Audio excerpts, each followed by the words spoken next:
બ્રહ્માજીને થયું કે મને કોઈ તપસ્યા કરવાનું કહે છે, એટલે બ્રહ્માજીએ તપસ્યા આદરી. અને યાદ રાખજો, તપ વગર કંઈ મળતું. અત્યારે તમે પલાઠી વાળીને તપ કરો છો ને એનું ફળ ચોક્કસ મળશે. તપથી જ મળે છે. તપથી જ જગત ચાલે છે. બ્રહ્માજી તપ કરે છે તો સૃષ્ટિ ચલાવી શકે છે. શિવજી તપ કરે છે તો સંહાર કરી શકે છે. ભગવાન વિષ્ણુ તપ કરે છે તો આ જગતનું પાલન કરી શકે છે.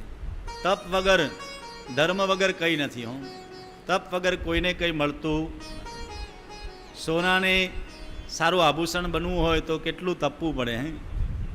તપ્યા વગર કોઈને કંઈ મળતું. તપ જરૂરી છે. આપણે ત્યાં તપનો મહિમા બહુ બતાવ્યો છે. તમે 4 વાગે 4:30 ઉઠી અને ગંગાજીમાં હરકી બોડી ઠંડા જળમાં ડૂબકી મારો ને આ તપ જ છે. હા હા, એ પણ તપસ્યા છે. હા, બ્રહ્માજીએ ઘણા વર્ષો સુધી તપ કર્યું. ભગવાનને થોડા સમય પછી બ્રહ્માજીને બ્રહ્મનું ચિંતન થયું. ભગવાનનો સાક્ષાત્કાર થયો.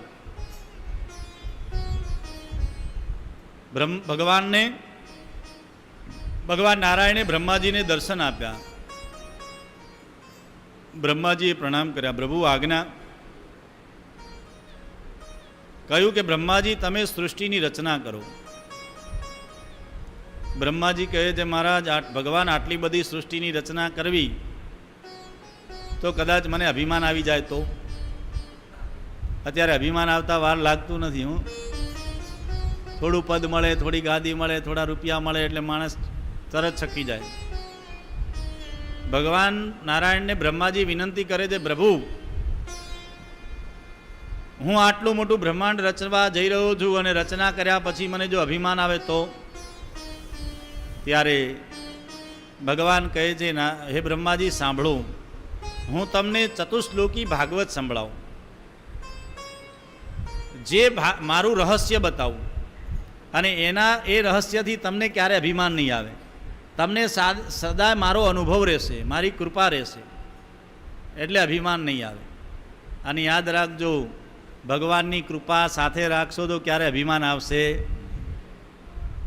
જે થઈ રહ્યું છે ભગવાનની કૃપાથી થઈ રહ્યું છે. જે પણ મારી સાથે ભગવાન કરી રહ્યો છે, ભગવાન જ કરી રહ્યો છે. જે થશે મારું ભગવાન જ સારું કરશે. ભગવાન ઉપર પૂર્ણ આશ્રય. જ્યારે કામનો પ્રારંભ કરો ત્યારે ભગવાનને સાથે રાખો. હે પ્રભુ, તું સાથે છે ને હું આ કામ કરું છું. પૂર્ણ થાય ત્યારે ભગવાનને સમર્પણ કરો. ભગવાન તારી કૃપાથી આ થયું. તમને અભિમાન નહીં આવે. નહીં તો આજે મેં કર્યું ને હું કર્યું, બધાને હું જ કરું છું એવું અભિમાન આવી જાય છે.